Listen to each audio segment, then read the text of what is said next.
waa ceebta ka taagan magaalada Dhuusamareeb kaliya ma ahan Dhuusamareeb waa guud ahaan Galmudug maxaa ka socda xilligan adigu si aadan ogeyn ee Galmudug waxa ka socda iyo siraha markaas xasaasiga ee halkaas ka jira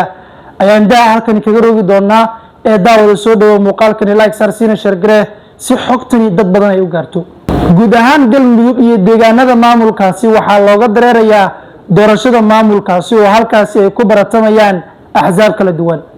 durbadiiba qaybo badan oo kamid ah goobaha iyo magaalooyinka kala duwan ee codbixinta ay ka socoto waxa ka soo baxay ceebo kala duwan halkan waa Dhuusamareeb muuqaalkan la yaabka leh waxa uu noogaga imaanayaa magaalada Dhuusamareeb bal markale la daawo muuqaalka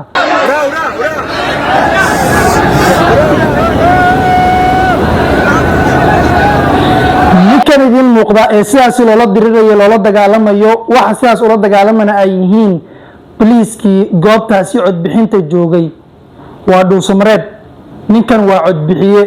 kamid ah dadka deegaanka ee ku dhaqan magaalada Dhuusamareeb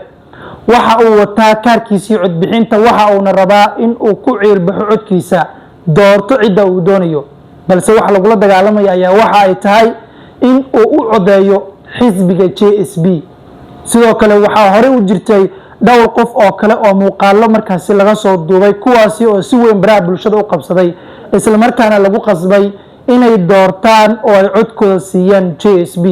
marba haddii goobtii codbixinta dadkii shacabka ee doonaya inay codkooda si markaasi wax weeyaan hufnaan leh ay u bixiyaan haddaba maxaa laga filan karaa xogaha hoose iyo soo saarista natiijada maadaama guddiga doorashooyinka fara badan lagu godayo ninkan liibaan shuluq ah waa madaxweynaha dooran ee kaliya jaliinka oo maanta bilaabmo uu dhiman yahay xog walba oo ka soo kororta xaaladda Galmudug iyo doorashada jaliinka halkaas ka socota waxaan idin kula wadaagi doonaa xogaheena iyo muuqaaladeena dambe like sar muuqaalka oo sii share